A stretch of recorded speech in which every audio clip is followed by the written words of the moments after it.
조국 전 법무장관 개혁연합신당 참여 가능성 얼마나 된다고 보십니까? 조국 교수는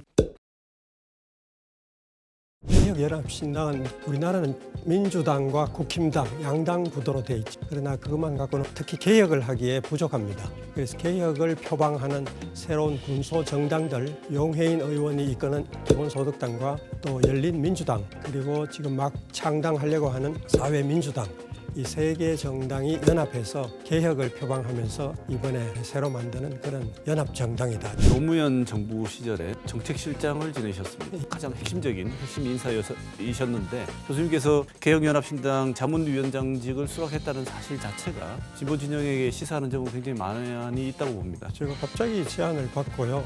내일까지 답하겠다 그렇게 하고는 한 2시간 생각한 뒤에 바로 하겠다고 답을 했습니다. 제가 일을 해본 결과 참여정부도 많이 부족했고요. 또 문재인 정부도 보면은 개혁한다고 했는데 많이 부족했습니다. 국민들이 많은 질타를 하시죠. 그래서 제가 일해본 경험에 비춰봤을 때 현재의 민주당만 갖고는 개혁을 이끌어내기가 어렵다 이렇게 보고 보다 좀 더 선명한 개혁 노선을 가진 그런 정치 결사체가 필요하다. 그리고 민주당과 국힘당 이렇게 양당 구도가 이렇게 대결해 가는 과정에서 생기는 현상이 중도 표심을 얻는다. 그걸 목표로 하거든요. 두 당이 비슷해요. 그런 점에서.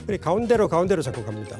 그거는 별로 바람직하지 않다. 우리나라는 아직도 너무 문제가 많고 개혁해야 될 것이 도처에 쌓여 있는데 그렇게 자꾸 개혁과 멀리 중도로 가면은 언제 개혁을 하겠습니까? 네. 양당 체제는 옳지 않다고 선언하고 나와 있는 신당, 이른바 이준석 신당, 김태섭 신당 뭐 이렇게 있는데 민주당에서 떨어져 나온 탈당파들이 또 이준석 신당에 합류할 가능성도 있어 보인다고 자꾸 얘기를 하는데 이들 신당 세력들이 합쳐질 가능성 있다고 보십니까? 글쎄요. 이해관계에 따라서 좀 이합집산이 있을 수는 있는데 그러나 그것이 결코 바람직하다고는 생각하지 않습니다. 서로 이념이 같아야 되는데 생각이 다른 사람이 한 가족이 되면은 우선은 가는데요. 얼마 못 가고 삐그덕거리고 내부에서 싸우느라고 일을 못하게 됩니다.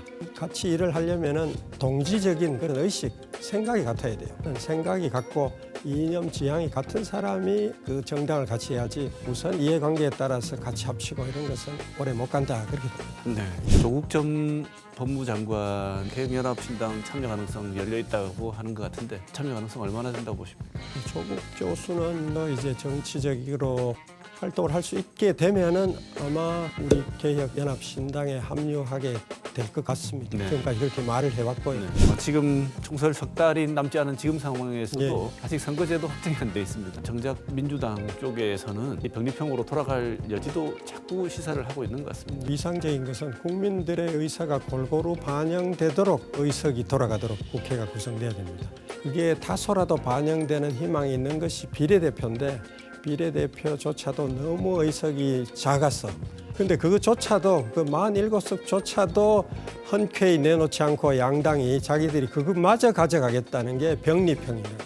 그렇게 해서 이제 욕을 많이 먹다가 이제 겨우 조금 한 발짝 진보한 것이 준연동해에서 독일식은 못 가지만은 독일에 비슷하게 한 발자국 가까이 가보자 한 것이 지난번에 했단 말이죠. 근데 그거 하면서도 위성정당을 또 만들어가지고 그거마저도 또 뺏어갔습니다. 이런 데가 어디 있습니까? 정말 나쁜 정당들입니다. 예. 그래서 이번에는 그런 치사한 짓 해서는 안 되고요. 병립형으로 과거로 잘못된 과거로 되돌아간 것도 안 되고 국민들이 두 눈 부릅뜨고 감시해서 양당이 국민들을 속이고 국민들의 의사를 반영하지 않는 이런 반칙에 대해서 엄중 경고를 하고 휘스를 불어야 한다 이렇게 봅니다. 국민들은 여론조사만 일단 보면 병립형으로 돌아간다는 데 대해서 굉장히 비판적인데 그럼요. 당연하죠. 민주당이 혹시나 당장의 눈앞에 의석에 연연해서 병립형을 선택하면 역풍이 오히려 맞을 가능성이 있다고 보십니까? 저는 그렇게 봅니다. 국민들이 한번 지난 4년 전에 경험을 했기 때문에 또 그런 짓을 하면 이번에는 아마 용서하지 않고 표심으로 그것을 응징할 것으로 봅니다. 개혁신당에서 국가혁신을 위해서 이 과제만은 꼭 추진을 할 생각이다라고 가장 우선적인 과제 한 2개 정도만. 우리나라의 국가혁신을 위해서 가장 필요한 것은 하나는 부동산 문제고요. 부동산으로 인한 국민의 불행과 그리고 다른 한쪽에 이 불로소득이 너무 커요. 이거 바로잡아야 되고요. 또 하나가 교육입니다. 교육으로 인한 국민의 불행, 학생들의 불행, 이렇게 불행한 나라가 또 없습니다. 이 두 가지 불행, 양대 불행을 해결하는 것이 국가 혁신의 첫걸음이 되어야 되지 않을까, 저는 그렇게 봅니다. 사람들이 민주당에 많이 또 실망해 있는 것도 사실이고, 그랬을 때 개혁연합신당 같은 참신한 야당이 나왔다. 그러면 그쪽에 꽤 지지해 줄 가능성이 있다고 봅니다. 그래서 개혁연합신당도 상당히 저는 더 좋은 정당이라고 보기 때문에 그쪽에 국민들의 많은 지지를 해주지 않을까 그렇게 기대합니다. 네.